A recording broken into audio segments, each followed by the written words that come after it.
finally, after an unconscionable delay from Judge Cannon in Florida, who's done everything in her power to keep Trump from being held accountable for anything, the special counsel Jack Smith report on the January 6th indictment has finally dropped, although we're not yet going to see the report on the national security indictments. A lot of other things going on, important Supreme Court decision, the beginning of hearings on Trump's appointees, and further news about the California fires and the Republican responses. Absolutely. Let's start with our big headline tonight, which is the Jack Smith report dropping. It essentially says that the evidence was robust enough to convict Donald Trump. Yes. And yet it is being buried. I think one of the big issues we discussed is that it doesn't really say anything new. That's correct. And he makes it clear, and I entirely agree with him, as does most independent analysts, that the evidence is clear that Donald Trump likely committed serious crimes to impede the peaceful transfer of power for the first time in the history of the Republic. And by the way, even now, so many years later, he still has not admitted that he actually lost the 2020 election, which is absurd, given that every analyst who's looked at, including the responsible parties within Trump's own administration, his loyalist Attorney General William Barr, his cyber security agency, both agreed that the notion that the election was stolen is absolute nonsense, which of course is further refuted by what happened in 2024 when Trump wins and all of a sudden all those allegations of election fraud go where, Sam?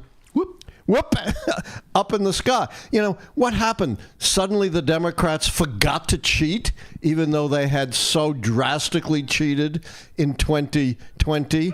You know, we are entering truly a period of the theater of the absurd, or George Orwell's doublethink, you know, where famine is plenty, war is peace, hate is love. It's just extraordinary what's happening here. Now, Jack Smith, in addition to indicating that he thinks the evidence clearly would point to a conviction, also made a couple of other important points. What are they? What are they?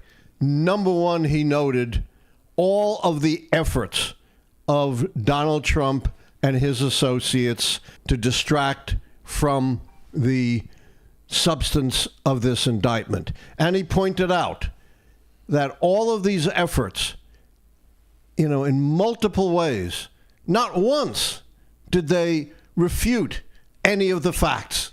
These were all efforts that had nothing to do with the substance of the indictment, but simply trying to deny justice through justice delayed. And he made the point that this, in fact, succeeded. Once again, as was true of Donald Trump in his entire career, ever since the Justice Department found that he was violating the Fair Housing Act by discriminating against minorities in his real estate company back in the 1970s, he's never experienced real accountability. But I would note, in support of what Jack Smith has said, every time Donald Trump has gone in front of a jury, whether criminal or civil, what's been the result? Guilty. Guilty. Jack Smith says there are two reasons why Trump was never held accountable. Number one, the Supreme Court. Number two, he won the election. Yeah. But They're tied. Those two reasons are also tied right, together. But he misses the most important reason, and it's understandable because it involves his boss, Merrick Garland, who delayed for almost 2 years before appointing a special counsel in November 2022, and he didn't really start his work until 2023, 2 years after the insurrection. Can I say something in defense of Merrick Garland for a second? Go right ahead. Because everything in this Jack Smith report, everybody's already known, would it have really made any difference? It would have made one difference. all of this would have come down a year or a year and a half earlier. So all of the delays. Right, but we knew all this stuff already. He's not publishing anything new. And even though Trump's been held to the fire in the E. Jean Carroll case, in the New York hush money trial, it didn't seem to make a difference. But this would have been different. Why? I don't get why. Because these are much more serious charges than. But they're charges that let me finish. Everybody knew already. That's the point. We knew the basics of Donald Trump's illegal action shortly after January 6, 2021. Right. In fact, most of what's in the Jack Smith report is in my 2021 book. Right. 13 Cracks Repairing American Democracy After Trump. So here's my point. If Merrick Garland had acted immediately, like he should, Donald Trump would have been put on trial for these very serious January 6 charges before a very, very aggressive judge who wasn't going to take any nonsense, Judge Chutkan in New York, from Donald Trump, and likely would have sentenced him to prison. And that would have made a fundamental difference in the political history of the country. As you've heard me say many times, it's not just the evil people who wreak havoc on this world. It's the good people who don't do enough to stop them. And Merrick Garland, who's a friend of mine who I've known for 60 years. You always say that. Right. So it's not that I have any animus against him. It's an objective analysis of what the guy failed to do and its enormous consequences. Make sure you're subscribed to the channel. Turn on that notification bell so you get notifications of when we're live. You can follow us on social media. I'm at Sammy Licht. He's at Allan Lichtman. Now, Hegseth, the most unqualified nominee in history to be Secretary of Defense. No leadership experience. The only time he tried to run anything was some charity which he completely botched. He has allegations of sexual harassment, has a drinking problem, had terrible things to say about the role of women in the military. And you know what? What? He's going to sail through. All of the hard questions to Hegseth came from the Democrats. There was no hard questions coming from the Republicans. And in fact, Republicans stepped up to try to defend him.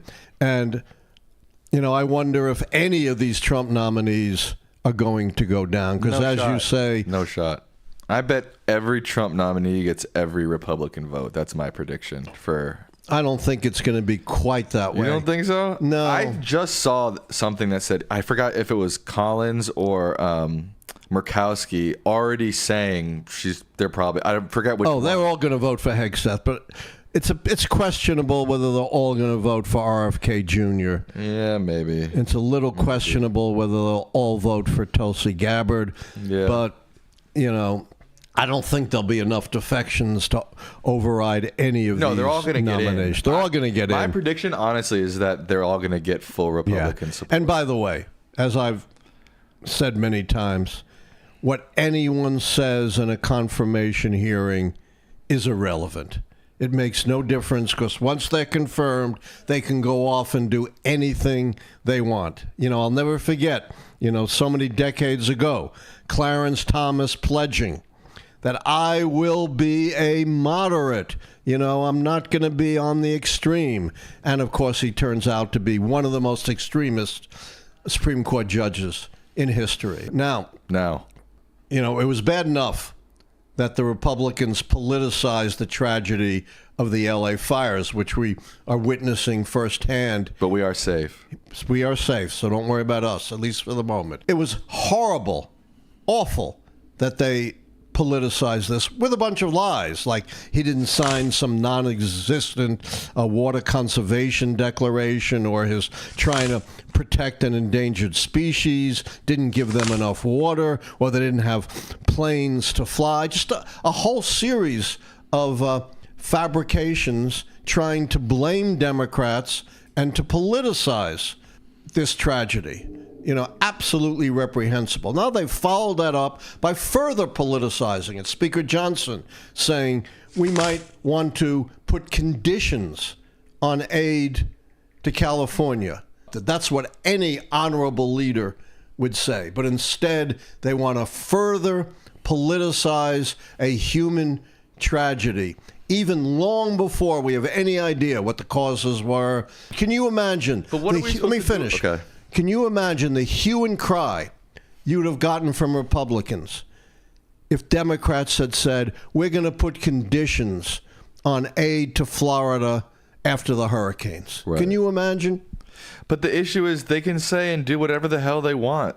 That's the tragedy. They won the House. You know, they keep winning elections. Their feet never get held to the fire. I know. It's frustrating. Look, and it's like, you know, I think it's good to call them out, obviously, but it's like it gets exhausting because nothing we say or do seems to matter because they just do and say whatever. They can lie as much what we as they say and want. do does matter. And Yeah. as I said, you know, the good people of the world can't just put their head in the sands and fold and give up. That's what's happened in nation after nation that has become caught in the grip of authoritarianism. And I'm going to end on a positive note. Let's hear it, Dad.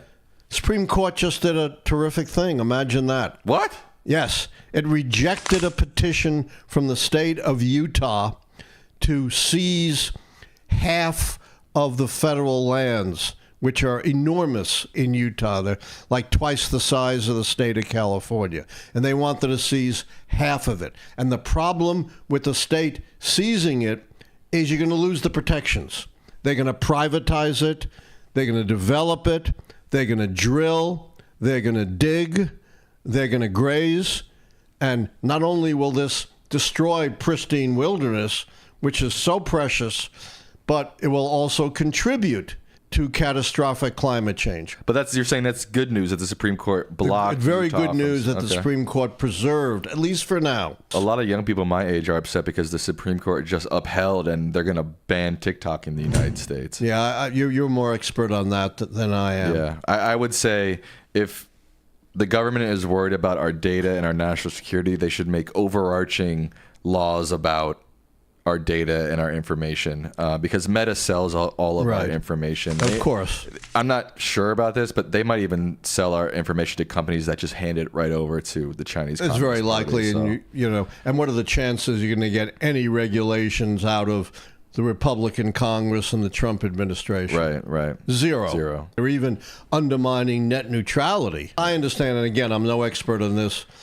Once you undermine net neutrality, the big companies can then charge for the use of their services. Yes, there are. I know Portugal is sort of a case study of net neutrality, and in effect, like so much else in our society, making it dependent upon resources, further exacerbating what I think is something totally ignored and something of fundamental importance: the enormous gap between the wealthy and the rest of us. Who could ever have imagined that one person would be worth, I don't know, $350, $400 billion, more than the GDP of most of the countries of the world? This is a science fiction nightmare come to reality.